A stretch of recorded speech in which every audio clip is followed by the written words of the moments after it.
Почитувани граѓани на Крива Паланка, додека ВМРО-ДПМНЕ посветено работи на прашањата за проблемите и подобрување на животот на граѓаните, СДСМ без срам низ домовите во вечерните и ноќните часови продолжува со лажни ветувања и невистини и се обидува да дојде на власт. Па ги прашуваме, кога ќе влезете дома кај граѓаните, што ќе им кажете и дали зборувате што вие сте направиле за пензионерите на кои им ги намаливте пензиите за 8%? Што вие сте направиле за студентите кога во ваше време плаќаа дури 10 пати поскапа партиципација за студирање или поточно 1200 евра за еден семестар? Дали тогаш студентите добиваат ваучери за бесплатен компјутер?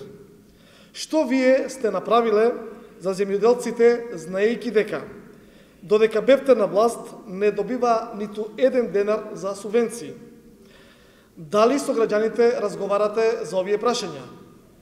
СДСМ треба конечно да одговори што им направија на парите и каде завршија, додека тие беа на власт, а не изградија ништо. Никола Груевски во последниве 2 недели сработи повеќе од сите премиери на СДСМ заедно. Тоа е видетно и се забележува. Во последниве 2 недели нашиот премиер Никола Груевски пушти 3 фабрики, 3 патни правци, 2 спортски сали, 1 мост, 3 тениски игралишта. Толку проекти Бранко Црвенковски не реализираше за целото негово 20 годишно владење. Со што може да се пофали Бранко Црвенковски? Со кој проект? Разликата е во тоа што Никола Груевски само во последниве 2 недели отвори 3 новоизградени фабрики, додека Бранко Црвенковски за негово владење затвори 200 фабрики и остави на улица 200.000 луѓе без работа, а стапката на невработеност ја донесе на рекордно ниво од 40%. Токму затоа СДСМ нема кредибилитет да говори на оваа тема.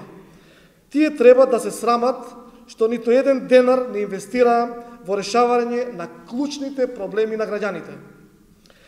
Сите ги паметиме времињата кога СДСМ управуваше со државата, но не паметиме ниту еден капитален проект кој го оставија по нивно управување.